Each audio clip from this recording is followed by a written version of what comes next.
మన ప్రభువును రక్షకుడైన యేసుక్రీస్తు పరిశుద్ధ నామమున ప్రియమైన సంగమా ప్రియమైన బిడ్డలారా, మరి కాల సమయం నేను వాక్యం ధ్యానించిన ముందుగా ప్రార్థన చేస్తున్నాం. ప్రార్థన.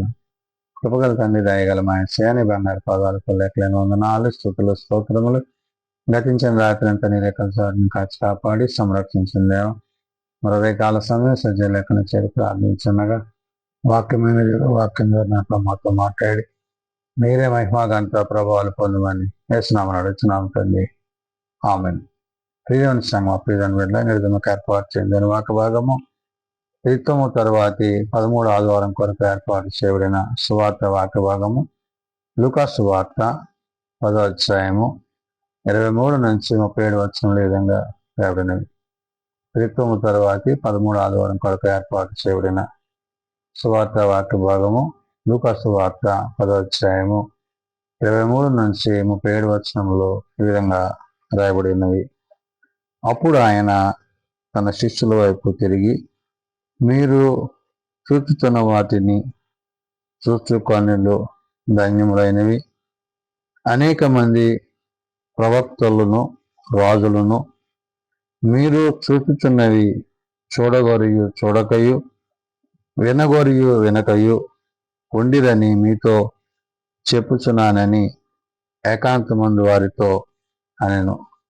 ప్రియదేవుని సంగమా ప్రియదేవుని బిడ్డలారా, యేసుక్రీస్తు ప్రభువారు పరిచర్య చేసినప్పుడు శిష్యుల యొక్క ఆలోచనలు దేవుని యందు, తండ్రి యందు, వాక్యమందు, విశ్వాసమందు, పరసంబంధమైన వాటి యందు అవి ఏ విధంగా స్థిరమై ఉన్నవో, ఏ విధంగా వారి హృదయాలు దేవుని యందు ప్రభువు చెప్పే మాటల పట్ల వారు ఆలోచన కలిగి ఉన్నారో ప్రభు ఇక్కడ శిష్యులను గురించి చెప్తూ ఆత్మయందు ఆనందించి వారు ఉండాలని, యేసు ఆత్మ సంబంధమైన స్థితిలోనికి వారిని నడిపిస్తూ ఈ మాటలను తెలియజేశారు. అందుకనే ప్రభు ఇక్కడ పలికిన మాట తన శిష్యుల వైపు తిరిగి అంటున్నారు. అంటే యేసు ప్రభు వారు ఎవరినైతే తండ్రి యొక్క పరిచర్యలో తాను చేయుతున్న పరిచర్యను శిష్యులకు తెలియజేస్తూ వారిని సిద్ధపరుస్తూ అంటున్నారు, తన శిష్యుల వైపు తిరిగి మీరు చూచుతున్న వాటిని చూచుకొనులు ధన్యులు అంటున్నారు. అంటే ఏవైతే మీరు చూస్తున్నారో అవి ధన్యకరమైనవిగా, ఆశీర్వాదకరముగా ఉన్నవి అని. అనేక మంది ప్రవక్తలు రాజులను మీరు చూచుతున్నవి చూడగోరి చూడక అన్నాడు. అంటే మంది ప్రవక్తలు రాజులు కూడా అవి చూడగోరి కలిగి ఉండి కూడా అవి చూడక వాళ్ళు ఏమైపోతున్నారంట, చూడకయు వినగోరి వినకయు మరి ఉండిరని మీతో చెప్పుతున్నానని ఏకాంత ముందు వారితో చెప్పానంటే శిష్యులైతే ప్రభు మాట విని ప్రభు మాటకు లోబడి తండ్రి చిత్తాన్ని జరిగించేవారు అంటున్నారు.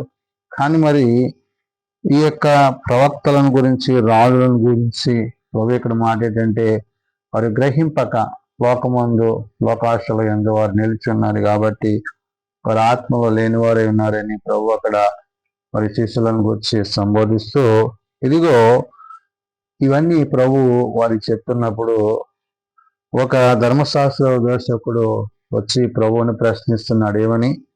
ఇదిగో ఒకప్పుడు ధర్మశాస్త్రోపదేశకుడు ఒకడు లేచి, బోధకుడా, నిత్య జీవమునకు వారసునొకటకు నేనేమి చేయవలనని ఆయనను శోధించుచు అడిగాను. ఒక ధర్మశాస్త్రోపదేశకుడు ప్రభువును ఏం చేస్తాడంట? శోధిస్తున్నాడు. అంటే తన మాటల చేత, తన ఆలోచన చేత, తన జ్ఞానం చేత, తన తెలివి చేత, తన ఉన్నతమైన వాడిని అన్నట్లుగా తాను తలంచి ప్రభువుని ఇక్కడ శోధిస్తున్నాడు. ఏ విధంగా? ధర్మశాస్త్ర ఉపదేశకుడు అతడు ఏమంటున్నాడు?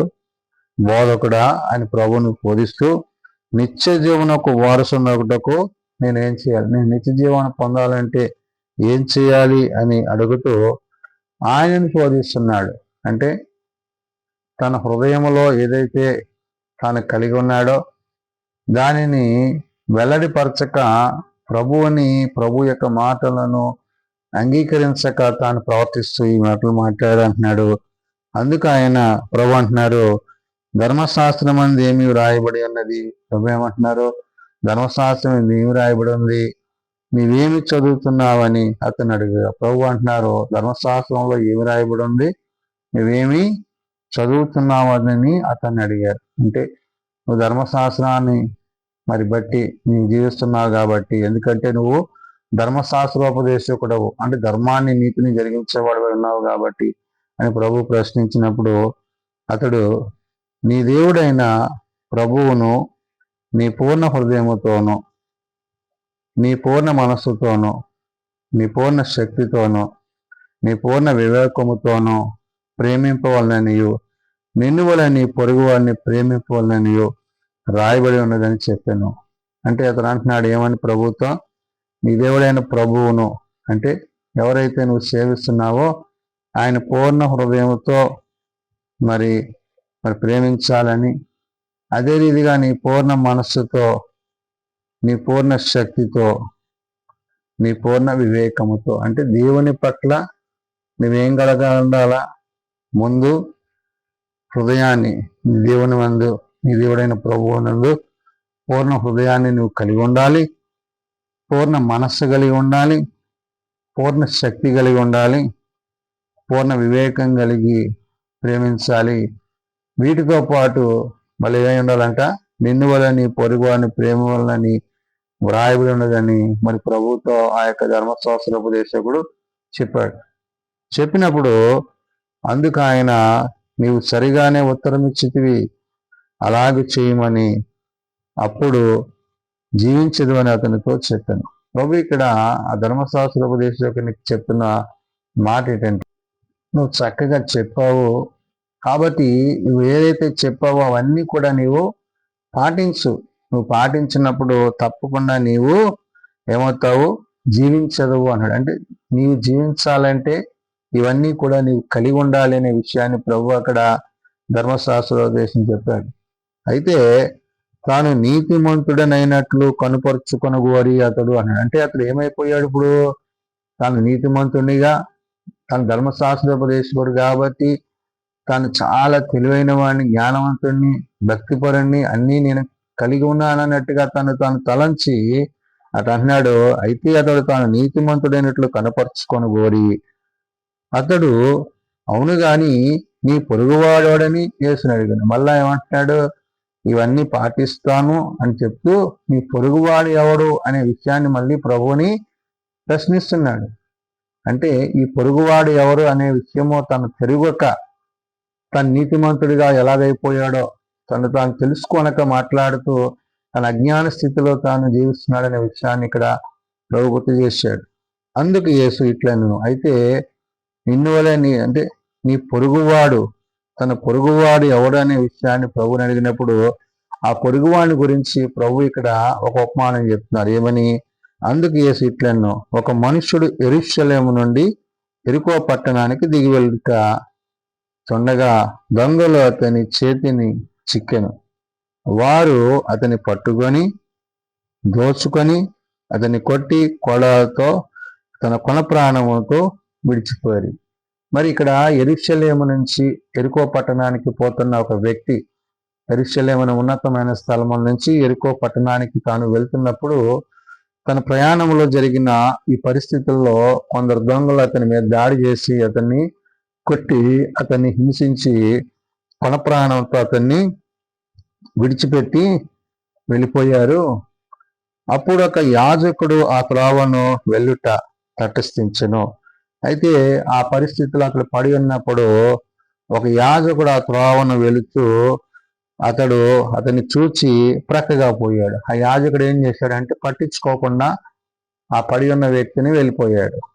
అలాగే లేవీయుడొకడు ఆ చోటికి వచ్చి చూచి లేవీయుడు కూడా వచ్చి ఏం చేశాడంటే అతడు కూడా ఆ పడిపోయిన వ్యక్తిని పట్టించుకోకుండా అతడు కూడా వెళ్ళిపోయాడు.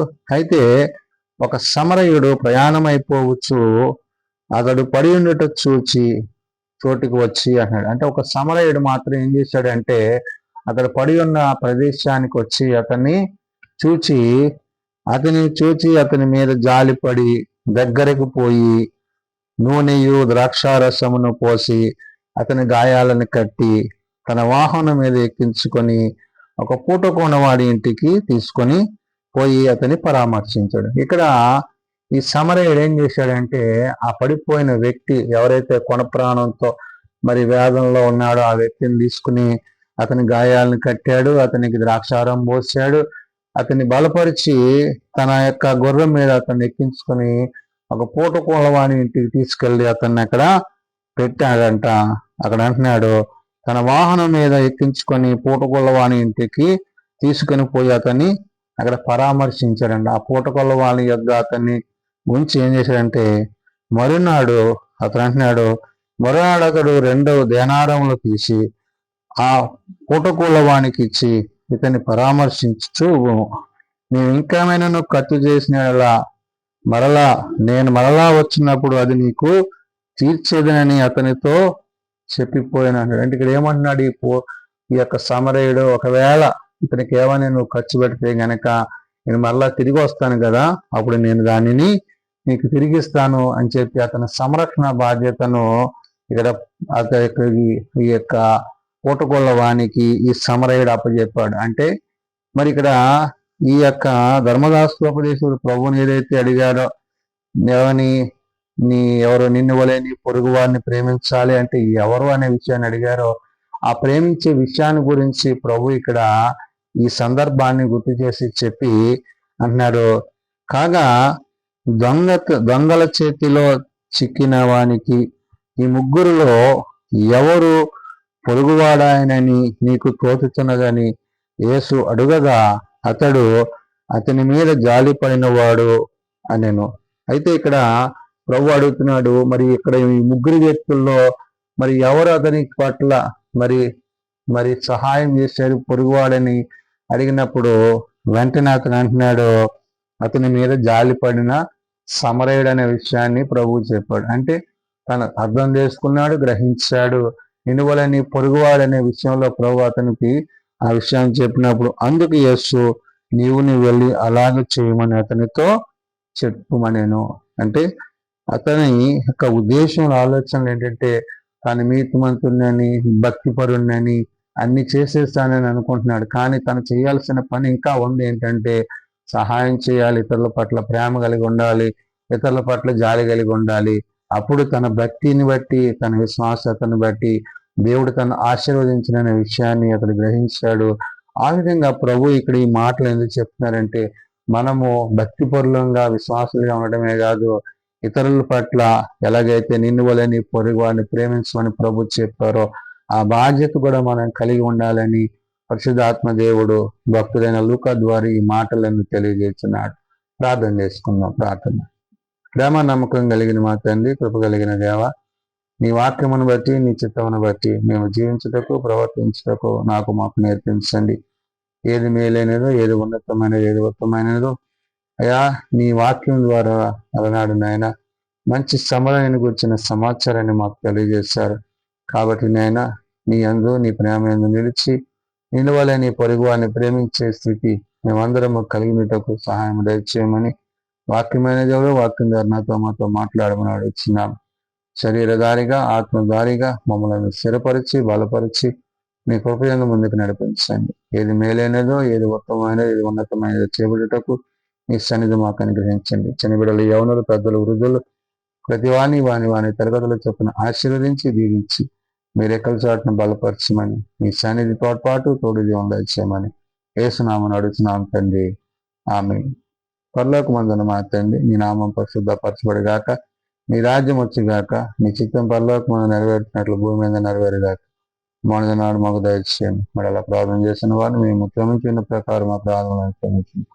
శోధనలో ఏకాదులను తప్పించము. రాజ్యము, శక్తి, మహిమ నిరంతరము నీవే అవుతండి. ఆమేన్. మన పరమ తండ్రి దేవుని ప్రేమ, ప్రభువైన యేసుక్రీస్తు కృప, ఆదరణకర్త అయిన పరిశుద్ధాత్మ సహాయము సదా తోడేయండి, సంరక్షించును గాక. ఆమేన్.